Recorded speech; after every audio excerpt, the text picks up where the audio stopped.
Hello NCERT readers. आज हम class 6 history का चैप्टर नंबर 2 अध्याय 2 करेंगे। चैप्टर का नाम है आखेट, खाद्य संग्रह से भोजन उत्पादन तक। इसका क्या अर्थ निकला, जैसे कि हमारे जो आदि मानव, जो हमारे पूर्वज थे, वो क्या थे? आखेट मतलब शिकार करते थे, और जो जंगलों से कंद मूल फल जो भी होता था उसको इकट्ठा करते थे। इसलिए उन्हें आखेट, खाद्य संग्रह से भोजन उत्पादन मतलब कृषि कार्य करना। वो शिकारी और खाद्य संग्रह से कृषक कैसे बने, इस बारे में इस अध्याय में हम जानेंगे। चलिए शुरू करते हैं। ये एक तुषार की रेल यात्रा की कहानी है, ये खुद से आप पढ़ लीजिएगा। आरंभिक मानव आखिर वो इधर उधर क्यों घूमते थे? क्या कारण था कि वो इधर उधर घूमते रहते थे? खाने की तलाश में, आवास की तलाश में, अपना शिकार के तलाश में वो इधर उधर घूमते रहते थे। हम उन लोगों के बारे में जानते हैं जो इस उपमहाद्वीप में कब से 20 लाख साल पहले से रहा करते थे। वो लोग कौन थे? वो लोग हमारे पूर्वज आदि मानव थे। पहले वो चार पैरों के मतलब 2 पैर और 2 हाथ, दो चारों के सहारे क्या करते थे? चला करते थे। फिर धीरे धीरे क्रमिक उनका विकास हुआ, दोनों पैर से चलना शुरू किए। उनका शरीर पर पूरा क्या था? बाल था। फिर धीरे धीरे देखिए विकास का क्रम चलते रहा। आज हम इस रूप में है, आज का मानव इस रूप में है, पूर्ण विकसित। हमारे जो आदि मानव 20 लाख पहले इसी तरह के थे, जो इस तरह के दिख रहे हैं ना, वही 20 लाख पहले जो हमारे आदि मानव, जो हमारे पूर्वज थे, वो इस तरह से दिखते थे। आज हम उन्हें आखेटक, खाद्य संग्राहक के नाम से जानते हैं। आखेटक मतलब शिकारी, खाद्य संग्राहक मतलब खाने योग्य पदार्थ को क्या करते थे? इकट्ठा करते थे, क्योंकि उन्हें कभी खाना मिलता था, कभी नहीं मिलता था, जिसके कारण वो क्या, जो भी मिला उसको एकत्रित करते थे, जमा करते थे, जिसके कारण उनका नाम क्या पड़ा? आखेटक, खाद्य संग्राहक। भोजन का इंतजाम करने की विधि के आधार पर उन्हें इस नाम से पुकारा जाता है। मतलब शिकारी थे, और जो भी मिलता था जंगलों से, फल फूल कंदमूल, उसको इकट्ठा करते थे। ये जो विधि थी भोजन इकट्ठा करने की, इसी के आधार पर उन्हें क्या कहते हैं? आखेटक, खाद्य संग्राहक। जैसे देखिए आज हम कैसे अपना भोजन का इंतजाम करते हैं। जो भी अगर जो भी हमको मांस खाना होता है, उस टाइप के जंतु को, जीव को पालते हैं। जैसे मुर्गा पालते हैं, बकरी, ये सबको पालते हैं। मछली पालन भी करते हैं। अपने ज़रूरतों के अनुसार फसल उगाते हैं, कृषि कार्य भी करते हैं। लेकिन जो हमारे आरंभिक आदि पुरुष थे, जो आदि मानव थे, वो ऐसा कृषि वो नहीं जानते थे, और न ही उस टाइम वो पशुपालन करते थे, जिसके कारण उन्हें आखेटक, खाद्य संग्राहक कहा जाता है। आमतौर पर खाने के लिए हुए जंगली जानवरों का शिकार करते थे। पहले तो उस समय तो जानवर पालतू नहीं था, तो सिर्फ सारे जानवर क्या थे? जंगली ही थे। और मछलियाँ और चिड़िया पकड़ते थे। फल फूल, दाने पत्तियाँ इकट्ठा किया करते थे, जो हमारे पूर्वज थे। आखेटक, खाद्य संग्राहक समुदाय के जो लोग थे, एक जगह से दूसरे जगह क्यों घूमते थे? ऐसा करने के उनके पीछे बहुत सारे कारण थे। पहला कारण था कि जहाँ पर वो रहते थे, वहाँ की सारी वनस्पति, जो भी जीव जंतु था, उसको खाकर वो क्या करते थे? समाप्त कर देते थे। तो इसके कारण उन्हें एक जगह से दूसरे जगह खाने की तलाश में, भोजन की तलाश में जाना पड़ता था। दूसरा कारण था कि मौसम के अनुसार जो भी मतलब पशु, जंगली जानवर जो भी था, जिनका वो शिकार करते थे, वो अपने मौसम के अनुसार स्थान को परिवर्तित करते थे। जैसे शीत ऋतु आया तो कुछ स्थानों पर घास नहीं उगता था, तो जिसके कारण वो जो पशु जो जानवर पशु थे वो एक स्थान से दूसरे स्थान चारे की खोज में जाते थे। तो उनके पीछे उनका शिकार करने के लिए जो आदि मानव थे, आखेटक खाद्य संग्राहक जो थे, उनका शिकार करने के लिए उनके पीछे पीछे जाया करते थे। फिर देखिए आगे दूसरा कारण, फिर तीसरा कारण देखिए।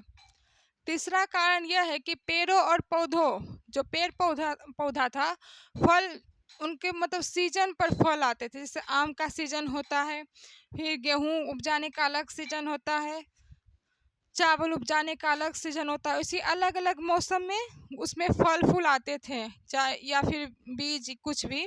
इसलिए वो लोग जो थे उनकी तलाश में उपयुक्त मौसम के अनुसार अन्य इलाकों में क्या थे, घूमते रहते थे मौसम के अनुसार। और चौथा कारण जो सबसे बड़ा कारण हो सकता है, पानी की तलाश में। जैसे कोई मतलब कुछ नदियाँ होती है 12 मासी होती है, कुछ नदियाँ होती है जो साल भर नहीं रहती है, सिर्फ वर्षा के मौसम में ही उनमें पानी होता था। तो जब वो नदियाँ, वो झील या तालाब गर्मी के ऋतु में सूख जाता था, गर्मी के समय में जब सूख जाता था, तो उन्हें पानी के तलाश में दूसरे स्थान स्थान जाना पड़ता था। क्योंकि पानी जल ही जीवन है, सभी जीव जगत के लिए क्या है, जल बहुत जरूरी है। इसलिए वो लोग पानी जल स्रोतों के जहाँ पर जल स्रोत है वहीं पर अपना निवास स्थान भी बनाए थे। वहीं पर ज़्यादातर समय वो रहते थे ताकि उनका पानी की जरूरत जो भी था वो पूरा हो सके। ये 4 कारण देख लिए। पहला कारण क्या है? पहला कारण है भोजन की तलाश में एक जगह रहते थे, भोजन खत्म हो जाता था तो उन्हें दूसरा जगह भोजन की तलाश में जाना पड़ता था। दूसरा कारण था कि जो जानवर का वो शिकार करते थे वो अपना समय ऋतु या समय के अनुसार अपना स्थान परिवर्तित करते रहते थे, जिसके कारण हमारे जो पूर्वज थे वो भी उनके पीछे पीछे शिकार के लिए जाया करते थे। फिर तीसरा कारण था कि मौसम के अनुसार जो भी वृक्ष था, जो भी वनस्पति था उसमें फल फूल आते थे, जिसके कारण वो जगह जगह घूमते रहते थे। चौथा कारण था जो इम्पोर्टेंट भी है, पानी की तलाश में, जल स्रोत के तलाश में वो एक जगह से दूसरे जगह घूमते रहते थे। आरंभिक मानव के बारे में जानकारी कैसे मिलती है? आरंभिक मानव के बारे में जानकारी हमें मतलब कोई पुरातात्विक खोज होती है, जो भी साक्ष्य मिलता है उसी से तो पता चलता है कि वो लोग किस तरह की वस्तुओं का उपयोग करते थे, किस तरह से रहते थे। उनका कंकाल भी मिलता है। जैसे देखिए पुरातत्वविद जो होते हैं को कुछ ऐसी वस्तुएं मिलती है जहाँ जिनका निर्माण और उपयोग आखेट खाद्य संग्राहक किया करते थे। वो किस तरह की वस्तु का इस्तेमाल करते होंगे? जैसे कि उस समय तो वो कोई चीज़ बनाना जानते नहीं थे, तो जो भी प्रकृति में उपलब्ध होता था, जो भी प्रकृति में मिलता था उसी का वो उपयोग करते थे। जैसे नुकीले पत्थर हो गया, फिर किसी जानवर का हड्डी हो गया, फिर नुकीला लकड़ी हो गया, लकड़ी होता तो उसको वो नुकीले आकार में बनाते भी थे। इस तरह की वस्तुओं का वो क्या करते थे, उपयोग करते थे। यह संभव है कि लोगों ने अपने काम के लिए पत्थर, लकड़ी, हड्डी के औजार बनाए हों।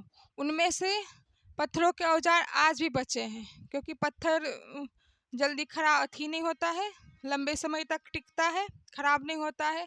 तो उनके औजार क्या है, आज भी अवशेष के रूप में बचे हुए हैं। जबकि हड्डी या फिर लकड़ी है, समय के साथ क्या है, खराब हो जाते हैं, मिट्टी में मिल जाते हैं। इस तरह से उनके अवशेष मिले, जिससे हमारे पुरातत्वविद उसका अध्ययन किए और पता लगाए कि कौन सी वस्तु कितनी पुरानी है और हमारे जो आदि मानव थे वो किस तरह की वस्तुओं का उपयोग करते थे।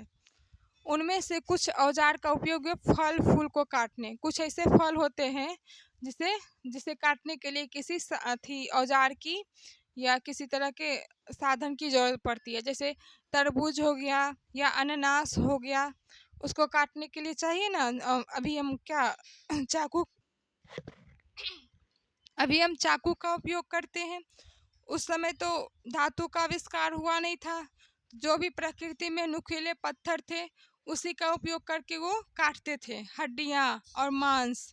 मतलब वो शिकार, किसी जानवर का शिकार किए तो उसका मांस काटने के लिए भी नुकीले तरह के पत्थरों या किसी तरह का औजारों का उपयोग करते थे।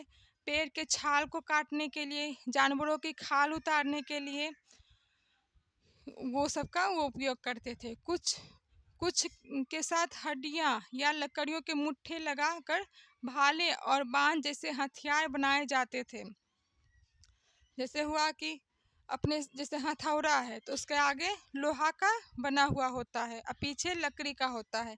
लेकिन उस टाइम लोहा तो था नहीं, तो पत्थर ही होता था। तो पत्थर के देखिए इधर, जैसे ये आगे पत्थर है, ये पत्थर है, इसके पीछे ये लकड़ी का लगा दिए, तो इसको उपयोग करना क्या हो जाता था, आसान हो जाता था। कोई चीज़ ठोकना आसान हो जाता था, या कोई चीज़ को फाड़ना आसान हो जाता था। इस तरह के औजार का वो हमारे आदि मानव क्या उपयोग करते थे। इस तरह के देखिए नोकीले पत्थर का उपयोग करते थे उस समय। उस समय के ये सब क्या है, साक्ष्य हैं, जो प्राचीन काल के ये क्या है, साक्ष्य हैं, जो हमारे पूर्वज उपयोग करते थे। कुछ औजारों से लकड़ियाँ काटी जाती थी। लकड़ियों का उपयोग ईंधन, ईंधन मतलब जलाने के लिए, लकड़ियाँ आज भी हम जलाने के लिए उपयोग करते हैं। और झोपड़ियाँ, पहले तो इतना कंक्रीट के नहीं थे, बिल्डिंग और बना हुआ, तो क्या झोपड़ियाँ बना कर ही रहते थे। लकड़ी के झोपड़ी बना कर वो सब रहते थे। पत्थर के औजार का उपयोग जैसे बाएं और जो है ये बाएं साइड जो ये है, इंसान के खाने योग्य जड़ों को खोदने के लिए किया करते। जैसे कंदमूल हुआ ना, जैसे अभी ही देखिए आलू हो गया, या क्या कहते हैं शकरकंद हो गया, मिश्री कंद हो गया, वो सब धरती के नीचे होता है। उसको कोड़ कर निकालने के लिए क्या इस तरह के नोकीले पत्थर का वो लोग उपयोग करते थे। फिर जो ये दाएं और जो ये चित्र है, जानवरों की खाल से बने वस्त्र को सिलने के लिए ये उपयोग जैसे ये खाल है, किसी जानवर का वो शिकार किए, उनका उसका वो खाल उतार लिए, फिर खाल उतार के उसको वस्त्र के रूप में, ये नुकीले पत्थर है, उसको नुकीले पत्थर के सहारे उसको क्या सिलते थे, ताकि वो ठंडा, गर्मी, बरसात ये सब से बच सके। फिर देखिए आगे, रहने की जगह निर्धारित करना। जो हमारे पूर्वज थे वो किस तरह के जगहों पर रहना पसंद करते थे, जहाँ पानी आसानी से मिल जाए, खाने पीने की वस्तुएं जो है वो आसानी से मिल जाए, वही जगह ना वो रहेंगे। या फिर रहने का आवास, जैसे पहले गुफाओं में हमारे पूर्वज क्या है, गुफाओं में रहते थे, उसी वैसे स्थानों पर वो रहना पसंद करते थे। जैसे मानचित्र 2 है, ये मानचित्र 2 है, को देखो। लाल त्रिकोण, जैसे ये लाल त्रिकोण है ना, लाल त्रिकोण वाले स्थान वे पुरास्थल है जहाँ पर आखेट खाद्य संग्राहक के होने के प्रमाण मिले हैं। जो हमारे प्रारंभिक पूर्वज आखेट खाद्य संग्राहक जो थे, वो क्या है, भीमबेटका, कुरनूल गुफाएं, होंगसी, इन स्थानों पर रहते थे। रहने के क्या है, प्रमाण मिले हैं, इनके साक्ष्य मिले हैं। वो जो वस्तुएं उपयोग करते थे, या फिर गुफाओं के दीवारों पर वो जो चित्र बनाते थे, उसका क्या है, प्रमाण मिला है। भीमबेटका की गुफा तो जानते ही हैं, ये मध्य प्रदेश में है। कुरनूल गुफाएं ये आंध्र प्रदेश में है। फिर हुंगसी जो है ये कर्नाटक में है। फिर ये देखिए, ये चतुर्भुज के आकार का जो है वो क्या है, वहाँ नवपाषाणिक पुरास्थल हैं, जो ये चतुर्भुज के हैं, आकार के हैं। जैसे मेहरगढ़ हो गया, ये पाकिस्तान में पड़ रहा है, पाकिस्तान के क्या बलूचिस्तान के तरफ एरिया वाले स्थान में। फिर बुर्ज होम है, ये जम्मू कश्मीर में है। फिर देखिए चिरांद बिहार में, बिहार के तरफ लग रहा है। फिर कोल्डिहवा है, महा महागढ़ा है। फिर देखिए इधर पूर्वी भारत के तरफ, उत्तर पूर्वी भारत के तरफ दाओजली हैंडिंग है। फिर देखिए हल्लर। इस तरह के क्या है, नौ पाषाणिक पुरास्थल हैं जो ये चतुर्भुज के आकार में है, जो वर्ग के आकार में है ना, वो नौ पाषाणिक पुरास्थल है। और फिर जो ये गोल, ये ग्रीन और गोल गोल है, वृत्त के आकार में है, वो महापाषाणिक पुरास्थल है, जैसे ब्रह्मगिरी हो गया, फिर आदि चन्नूर हो गया। ये सब क्या है, महापाषाणिक पुरास्थल है। फिर जो इस तरह का आकृति है, आरंभिक गांव, इनाम गांव है, जहाँ पर आरंभिक गांव हो मिला है।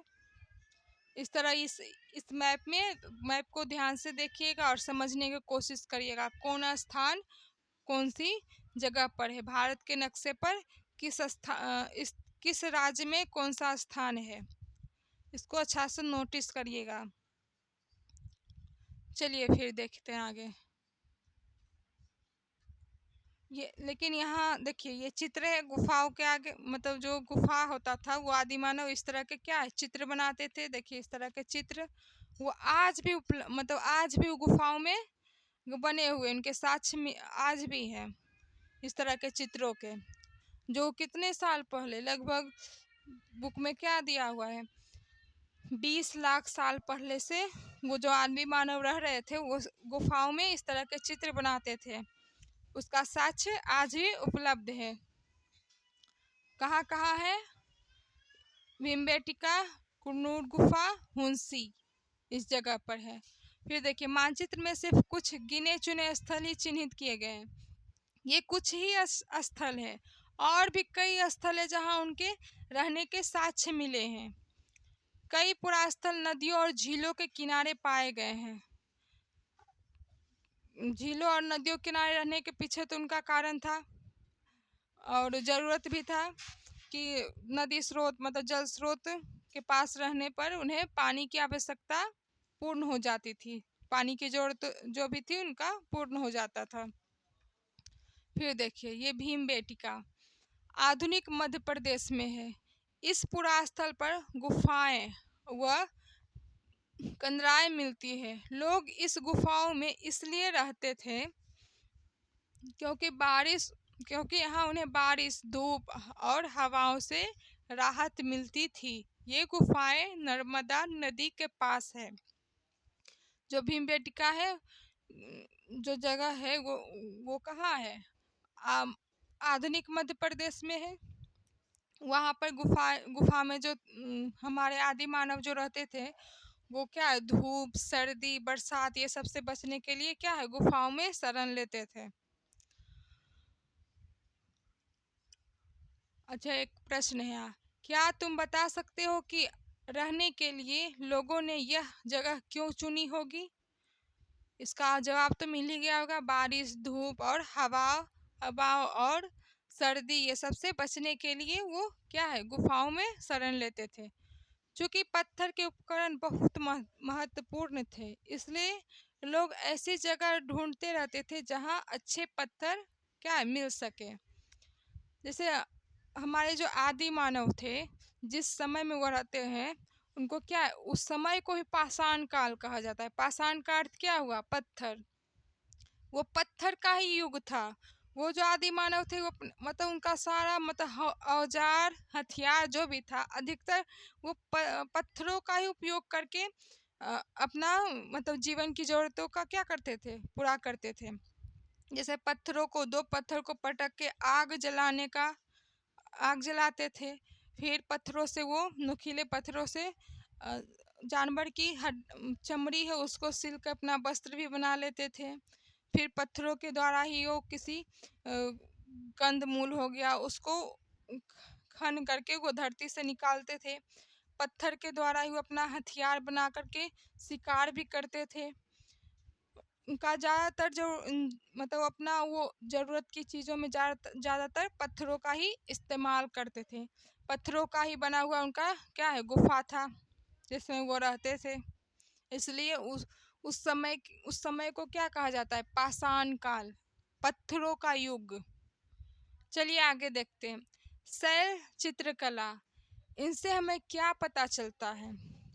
ये जो चित्र है ये किसी आदि मानव द्वारा ही बनाया गया है, एक शैल चित्र है। इस चित्र के बारे में बताइए। जिन गुफाओं में लोग रहते थे, अब रह रहे हैं किसी गुफा में, बारिश हो रहा है, करने को कुछ नहीं है, तो कोई किसी तरह का कोई चीज उठाए, नुकीला या कोई किसी रंगीन टाइप का कोई पत्थर लिए, उससे गुफाओं के दीवार पर क्या है, चित्र बना लिए। वो जैसा वो जानवर को देखे, शिकार, ये लग रहा है शिकार करते हुए, किसी जानवर का शिकार करते हुए चित्र है, लग रहा है। इस तरह वो क्या है, गुफाओं के दीवारों पर चित्र बनाते थे। इनमें से कुछ सुंदर उदाहरण मध्य प्रदेश और दक्षिण उत्तर प्रदेश की गुफाओं में मिले चित्र हैं। इनमें जंगली जानवरों का बड़ी कुशलता से सजीव चित्रण किया गया है। जैसे वो शिकार करते थे ना, जंगली, देखे जंगली जानवर है, जैसे हाथी है, हाथी पर सवार है, फिर इस तरह से देखिए घोड़े पर सवार है। इस तरह के क्या गुफाओं पर वो लोग चित्र बनाते थे। आपस में ये लगता है नृत्य करते हुए या खेलते हुए चित्र लग रहा है। इस तरह के वो चित्र बनाते थे गुफाओं में। चलिए आगे देखते हैं। यही देखिए गुफा है, भीमबेटका, मध्य प्रदेश की गुफा है ये। पुरास्थल, पुरास्थल किसे कहते हैं? अक्सर शब्द ये सुनते हैं ना इतिहास में, जो प्राचीन कालीन इतिहास होगा उसमें, या फिर इतिहास में बहुत जगह ये शब्द आएगा, पुरास्थल। चलिए जानते हैं। पुरास्थल उस स्थान को कहते हैं जहाँ औजार या बर्तन, इमारत जैसी वस्तुओं के अवशेष मिलते हैं। ऐसी वस्तुओं का निर्माण लोगों ने अपने काम के लिए किया था और बाद में वे उन्हें वहीं छोड़ गए। ये जमीन के ऊपर या अंदर, कभी कभी समुद्र और नदी के तल में पाए जाते हैं। इन पुरास्थलों के बारे में आप आगे के अध्याय में, मतलब आगे का अध्याय में इसका क्या, इसके बारे में जानेंगे। जैसे कोई वस्तु है, पुरास्थल है, वैसा स्थान होता है पुरास्थल जहाँ पर प्राचीन काल के जो साक्ष्य मिलते थे, पुराने समय के साक्ष्य मिलते थे कि लोग किस तरह के घरों में रहते थे, किस तरह की वस्तुओं उपयोग करते थे। जैसे ये पुरास्थल है, हड़प्पा कालीन पुरास्थल है। इसके बारे में ही आप हड़प्पा सिंधु घाटी सभ्यता के बारे में आप अध्याय 3 में पढ़ेंगे, आगे के अध्याय में। अवशेष, जहाँ पर ये सब जो जो पुराने समय के जो लोग थे, जिस तरह की वस्तुओं का उपयोग करते थे, उनका जो अवशेष जिस स्थल पर मिला है उसे ही क्या कहते हैं, पुरास्थल कहते हैं। ऐसी वस्तुओं का निर्माण लोगों ने अपने काम के लिए किया था, अपने काम के लिए बहुत सारी वस्तुओं का वो निर्माण करते थे और वहीं पर उसको क्या है, छोड़ दिए। और वही आज जो हमें साक्ष्य के रूप में मिलता है, जिसका जो पुरातत्वविद होते हैं, जिसका वो अध्ययन करते हैं और जानते हैं।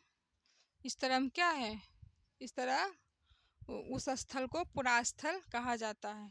आग की खोज, आग की खोज क्या है, अतीत की बहुत महत्वपूर्ण घटना है।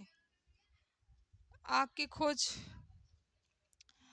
खोज, सब मतलब ये पाषाण काल में ही आग की खोज हुई थी। जैसे मानचित्र 2 में कुरनूल गुफा को ढूंढे, देखिए मानचित्र 2, कुरनूल गुफा कहाँ है, आंध्र प्रदेश के साइड है कुरनूल गुफा। यहीं पर आग के क्या है, राख मिले हैं, साक्ष्य मिले हैं। ये देखिए मानचित्र में कुरनूल गुफा, इसको ध्यान में रखिएगा। चलिए आगे देखते हैं। यहाँ क्या है, कुरनूल गुफा जो है, यहाँ राख के अवशेष मिले हैं। इसका मतलब यह है कि आरंभिक लोग क्या है, आग जलाना सीख गए थे। आग का इस्तेमाल कई कार्यों के लिए किया गया होगा। जैसे प्रकाश के लिए आज भी हम आग का उपयोग करते हैं, लैंप। लेकिन अब तो लाइट आ गया, लेकिन तब भी मोमबत्ती जलाते हैं ना, आग का, उसमें आग का उपयोग होता है। फिर मांस को भूनने के लिए, खाना बनाने के लिए किचन में आज भी क्या है, आग का उपयोग करते हैं। खतरनाक जानवरों को दूर भगाने के लिए, जैसे कोई जंगली जानवर है, वो आग को देख के क्या है, डर जाता है, तो क्या है, भाग जाता था। इस तरह क्या आग का उनके जीवन में बहुत महत्वपूर्ण स्थान स्थान था उनका, मतलब बहुत उपयोगी था उनके लिए आग।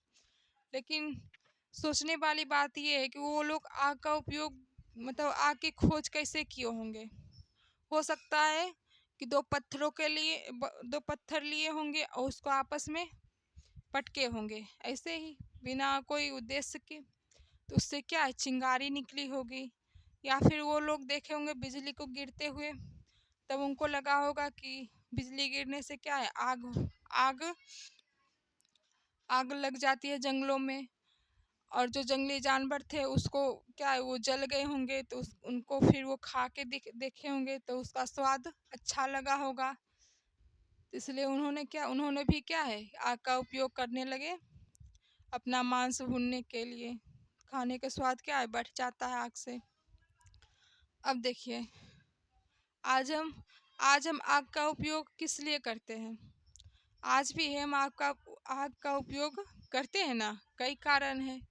आज भी वैसा ही कारण है, जैसे खाना बनाने के लिए, प्रकाश करने के लिए, फिर ठंडी के मौसम में आग की गर्मी लेने के लिए। ये सब कारण से आग का उपयोग आज भी हम करते हैं। नाम और तिथियां, जो वो आरंभिक मानव थे, उनके काल को क्या कहा जाता है, पूरा पाषाण काल कहा जाता है ना। हम जिस काल के बारे में पढ़ते हैं, पुरातत्वविदों ने उनके बड़े बड़े नाम रखे हैं। जिस काल के बारे में अभी हम अध्ययन कर रहे हैं, पुरातत्वविद ने उनका क्या बड़ा बड़ा नाम रखा है।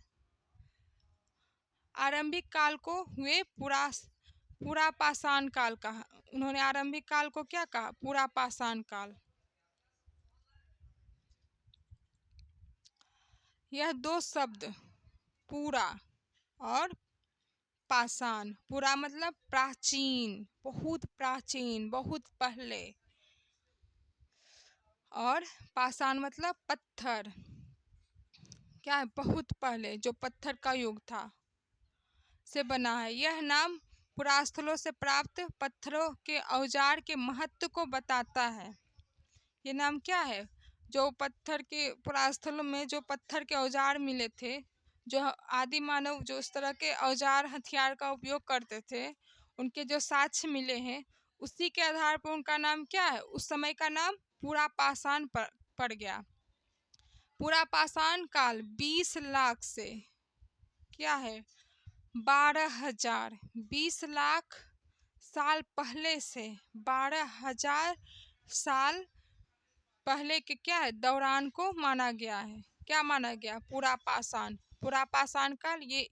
ये लाइन ध्यान से देखिएगा, नोट कर लीजिएगा, ये इम्पोर्टेंट है। पूरा पाषाण काल कब कब से कब तक है, 20 लाख साल पहले से 12,000 साल पहले, जो 12,000 साल पहले के दौरान को माना गया है।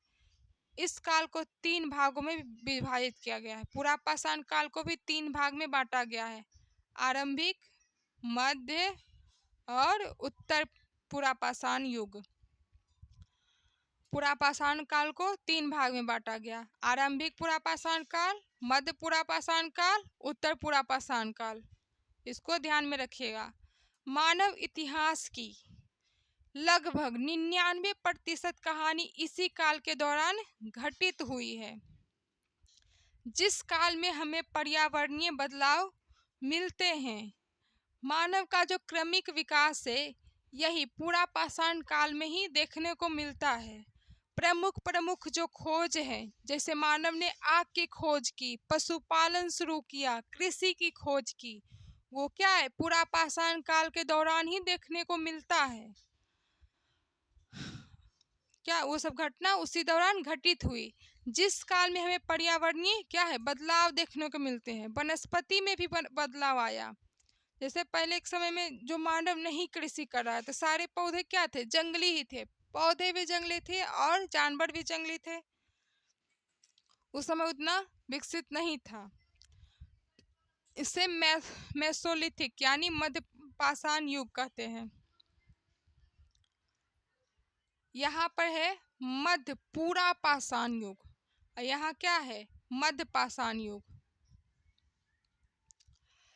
इसका समय लगभग 1200 साल पहले से 10,000 साल पहले तक क्या है माना जाता है। किसका?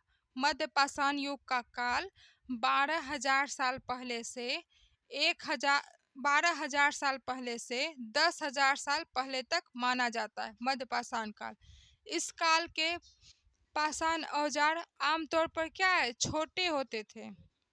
इस टाइम जो औजार थे, जो हथियार थे, जिस तरह के पत्थर का उपयोग किया जाता था वो क्या था, छोटा था। आमतौर पर उसका आकार छोटा था। उसे घिस कर या किसी प्रकार से छोटे आकार में या नोकीले आकार में परिवर्तित किया गया होगा, या फिर वो छोटे पत्थरों का ही चयन करके उसका उपयोग किया होगा। कब? मध्य पाषाण काल में। उन्हें माइक्रोलिथ या लघु पाषाण काल भी कहते हैं। प्रायः इन औजारों में हड्डियां या लकड़ियों के मुट्ठे और हंसिया और आरी जैसे औजार मिलते हैं। उस समय क्या था, हड्डियां, लकड़ियों के मुट्ठे, जैसे कोई हो गया पत्थर है, उसके पीछे क्या है हड्डी या फिर लकड़ी, हड्डी या लकड़ी। जैसे ये है हो गया ना, जैसे पत्थर है, इसके पीछे क्या है हड्डी या लकड़ी लगा के इसका एक औजार के रूप में क्या उपयोग करेंगे। उस समय क्या मध्य पाषाण काल में क्या ऐसा ही उपयोग करते थे, हड्डी या लकड़ी के मुट्ठे लगाकर उसका उपयोग करते थे। साथ साथ पूरा पाषाण युग वाले औजार भी इस दौरान बनाए जाते हैं। पूरा अगले युग की शुरुआत 10,000 साल पहले से होती है। इसे क्या कहते हैं, नवपाषाण युग कहते हैं। नवपाषाण का मतलब क्या होगा, जो कुछ उसमें जो मध्य पाषाण युग के बाद के समय को क्या कहेंगे, नवपाषाण युग। उसमें कुछ नए परिवर्तन हुए होंगे। हमने कुछ स्थानों के नाम दिए हैं। अगले अध्याय में तुम्हें ऐसे अनेक नाम मिलेंगे। अक्सर हम पुराने स्थानों के लिए उन नामों का प्रयोग करते हैं जो आज प्रचलित हैं, क्योंकि हमें ज्ञात नहीं है कि उस काल में उनके क्या नाम होंगे। इसको पढ़िएगा, समझिएगा। चलिए देखिए, ये एक तरह का क्या है, पुरास्थल है, खनन द्वारा प्राप्त हुआ है, पुरातात्विक स्थल। बदलती जलवायु, समय के साथ क्या है जलवायु में, वनस्पति में, हर चीज में क्या है परिवर्तन आया। तो यहाँ जानेंगे बदलती जलवायु, जलवायु में क्या क्या परिवर्तन आया। लगभग 12,000 साल पहले दुनिया की जलवायु में बड़े बदलाव आए। कब? 12,000 साल पहले, मध्य पाषाण काल में दुनिया की जलवायु में बड़े बदलाव आए, जिसके परिणाम स्वरूप क्या हुआ, कई क्षेत्रों में घास वाले मैदान बने। जो बहुत सारे क्षेत्र क्या थे, मतलब जंगल ही होगा, बड़े बड़े वृक्ष होंगे। बदलाव आने के फलस्वरूप क्या हुआ, मैदान बने, घास वाले मैदान बने, जिससे हिरन, बारहसिंगा, भेड़, बकरी, गाय जैसे उन जानवरों की संख्या क्या है बढ़ी, जो घास खाकर जिंदा रहते थे।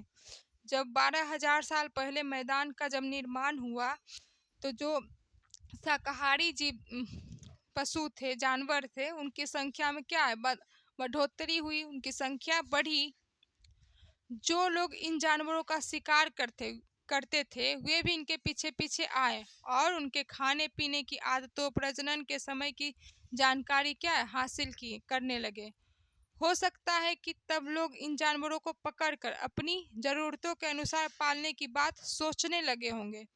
जब उनको पता चल गया होगा कि ये मतलब किस तरह के खाना खाते हैं और मतलब कब किस तरह के जगह में रहते हैं, किस तरह के ये घास खाते हैं, इस सब के बारे में जब उनको जानकारी हो गई, और ये ज़्यादा हिंसक नहीं है, जो शाकाहारी जानवर थे वो क्या हिंसक नहीं थे, तब क्या है हमारे आदि मानव ने उन्हें पालने के बारे में सोचने लगे होंगे कि उनको अगर जो पालने लगेंगे तो मांस, दूध, ये सब जरूरतें क्या है पूरी हो जाएगी। साथ ही इस काल में मछली भी भोजन का एक महत्वपूर्ण स्रोत बन गया। उन्होंने जल स्रोत के किनारे वो जब रहने लगे तो उन्होंने नदी या तालाबों में देखा होगा या झीलों में मछलियों को, तो उन्होंने मछली का भी क्या है शिकार करना शुरू किया, मछली भी पकड़ने लगे और अपना भोजन में क्या है उसका उपयोग करने लगे। खेती और पशुपालन की शुरुआत ये देखिए महत्वपूर्ण है। चैप्टर का नाम ही क्या है, आखेट खाद्य संग्राहक से भोजन उत्पादन। अब देखिए वो किस तरह से अपना भोजन को किस तरह से खुद ही उत्पादन कर रहे हैं, जैसे मांस ही हो गया या अपने अनाज हो गया या सब्जी वो खुद उगाने के लिए किस तरह से जाने सीखे उसके बारे में यहाँ देखेंगे। इसी दौरान उपमहाद्वीप के भिन्न भिन्न इलाकों में गेहूं, जौ, सबसे पहले गेहूं की खेती कहाँ हुई थी, पहला चैप्टर में पढ़े हैं ना। सबसे पहले गेहूं की खेती पाकिस्तान वाला एरिया क्या था, सुलेमान और किरथर की पहाड़ी जो था उसी के आसपास सबसे पहले गेहूं, जौ और ये सब की खेती हुई थी। और धान जो चावल है उसकी खेती विंध्य और गारो की पहाड़ी के आसपास धान और मतलब धान से ही चावल बनता है, उसकी खेती सबसे पहले उधर उस एरिया में शुरू हुई थी। अनाज प्राकृतिक रूप से उगने लगे थे, जैसे अनाज है प्रकृति में तो प्रकृति ही ना दिया है अनाज, सब चीज़ तो प्रकृति से ही आया है, जो भी वनस्पति है जीव जंतु सब प्रकृति से आया है, लेकिन प्राकृतिक तौर पर सबसे पहले अनाज उगने लगे थे। शायद महिलाओं, पुरुषों और बच्चों ने इन अनाजों को भोजन के लिए बटोरना शुरू कर दिया। उन्होंने इन अनाज को क्या इकट्ठा किया, बटोरा एक जगह। साथ ही वे ये भी सीखने लगे होंगे कि यह अनाज कहाँ उगते हैं और कब पककर तैयार होते हैं। मतलब उनको देखते उनको पता लगने लगा होगा कि अनाज किस सीजन में उगते हैं, किस तरह के मिट्टी में उगते हैं और कैसे कितने समय में ये तैयार होते हैं, पककर परिपक्व होकर कितने समय में ये तैयार होते हैं।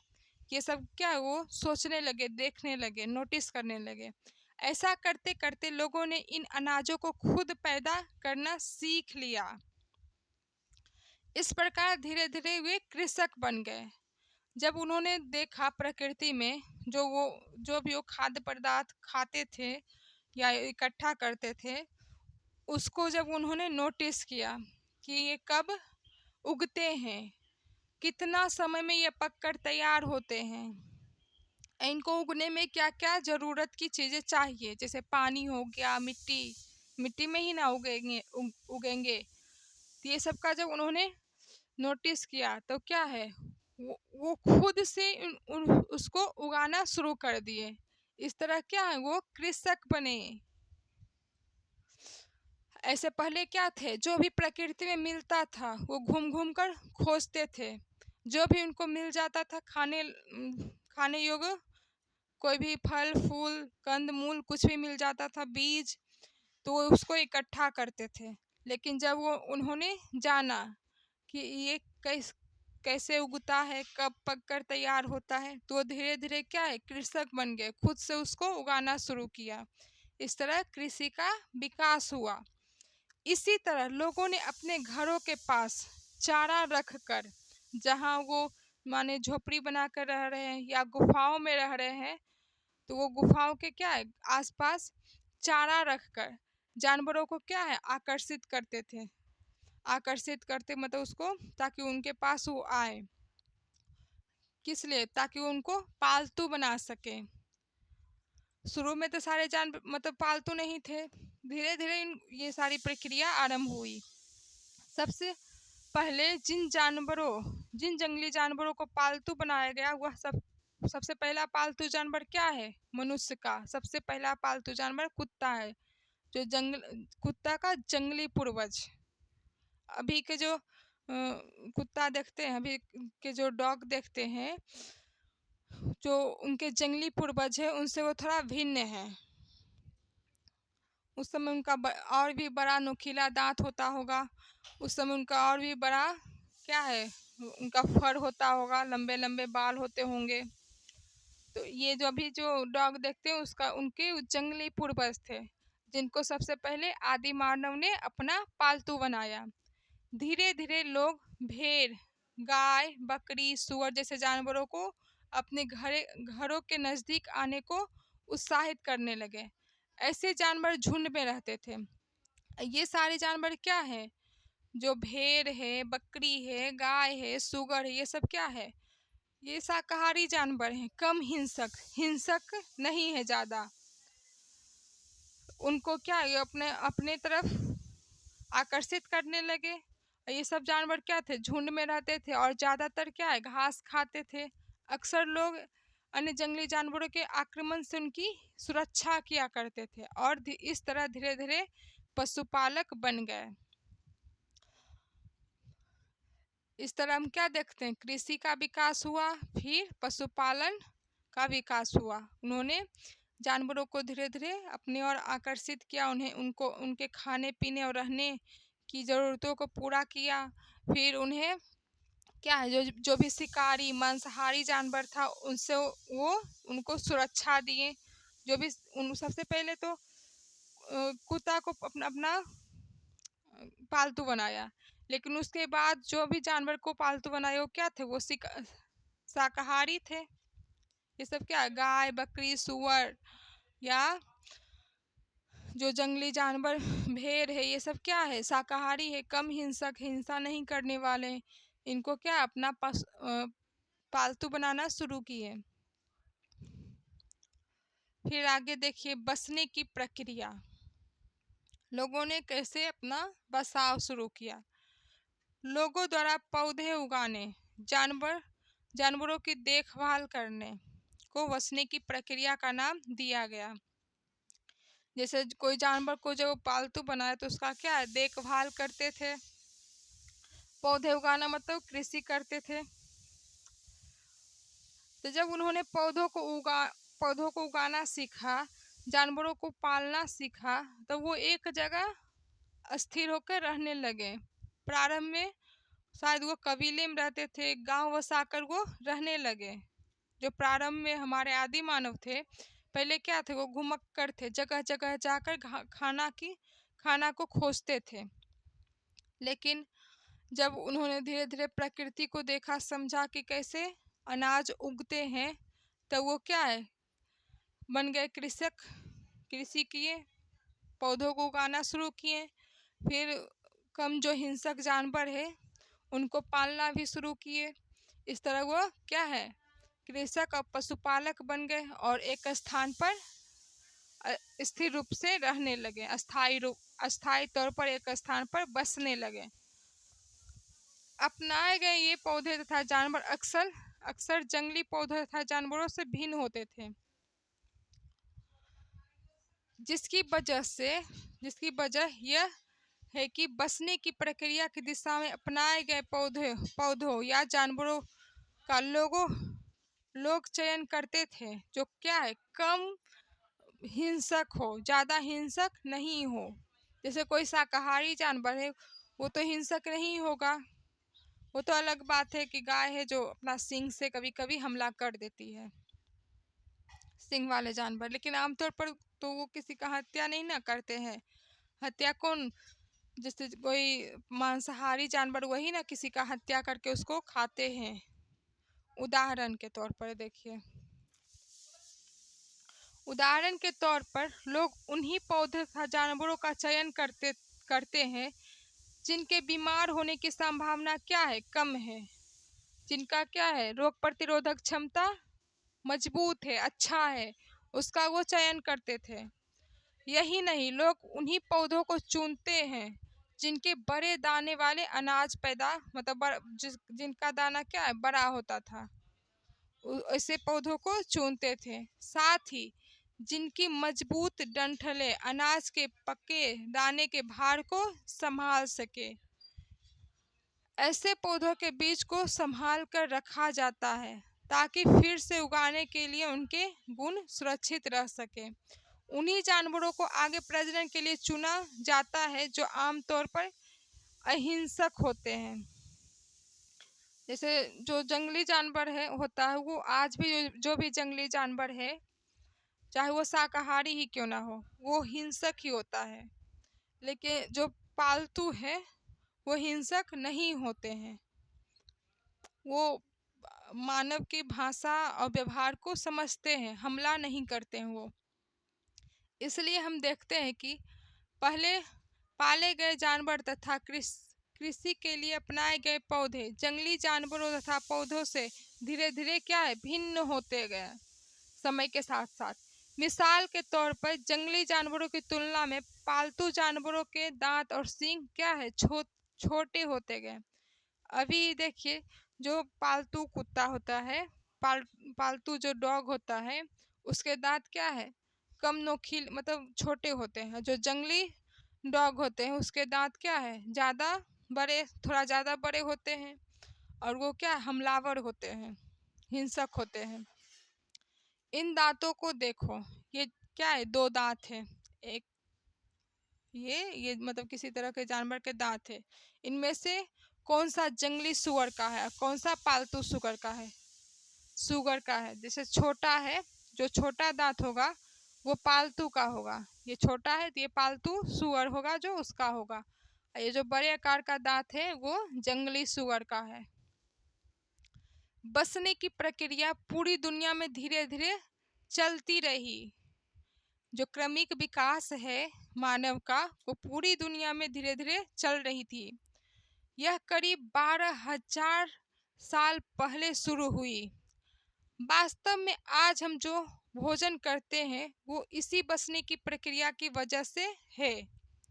प्रारंभ में जो हमारे जो पूर्वज थे, जिस पौधे का चयन किए कृषि के लिए, उपजाने के लिए, अपने खाद्य की पदार्थ की जरूरत को पूरा करने के लिए, या फिर जिस तरह के जानवर का उन्होंने उपयोग किया, पालतू बनाया, आज भी हम उन्हीं तरह के पौधों का फसल उगाते हैं और उसी तरह के जानवर को अपना पालतू बनाते हैं और उन्हें पालते हैं। कृषि के लिए अपनाई गई सबसे प्राचीन फसलों में गेहूं और जौ आते हैं। यही सबसे पहले क्या है, 8,000 साल पहले गेहूं उपजाया गया था, जिसके साक्ष्य सुलेमान और किर्थर के पहाड़ियों के आसपास मिले थे। उसी तरह सबसे पहले पालतू बनाए गए जानवरों में कुत्ते के बाद किसको पाला गया, भेड़ और बकरी को। इन जानवरों को क्या है, मांस की जरूरत को पूरा करने के लिए शायद पाला गया होगा। आज भी इन जानवरों का, बकरी का उपयोग क्या है, मांस के लिए करते हैं, फिर दूध के लिए भी करते हैं। चलिए, आज का क्लास यहीं तक करते हैं। आप अच्छे से इसको और अच्छे से पढ़िएगा, समझिएगा। थैंक यू और जय हिंद।